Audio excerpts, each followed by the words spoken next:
Presiden Prabowo Subianto mengutus Presiden ke-7 Joko Widodo untuk menghadiri pemakaman Paus Fransiskus di Vatikan Roma, Italia pada 26 April 2025 mendatang. PD Perjuangan lantas mempertanyakan langkah kepala negara ini yang tidak mengutus Wakil Presiden Gibran Rakabuming Raka.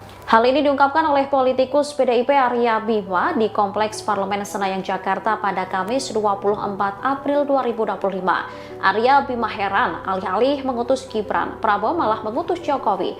Meski demikian, Arya meyakini Prabowo memiliki pertimbangan tersendiri sehingga mengutus Jokowi. Wakil Ketua Komisi 2 DPR RI ini menegaskan bahwa dirinya tidak memiliki hak untuk menyatakan setuju maupun menolak atas penunjukan Jokowi. Ia lantas meminta awak media mempertanyakan alasan penunjukan Jokowi kepada pemerintah. Selain Jokowi, ada sejumlah pihak yang turut diutus Prabowo. Mereka ialah Wakil Menteri Keuangan Thomas Djiwandono, Ignatius Jonan, dan Menteri HAM Natalius Pigai. Namun Menteri Sekretaris Negara Prasetyo Hadi tak mengungkap alasan mengapa Presiden turut menunjuk Jokowi. Download Tribun X sekarang, menghadirkan lokal menjadi Indonesia.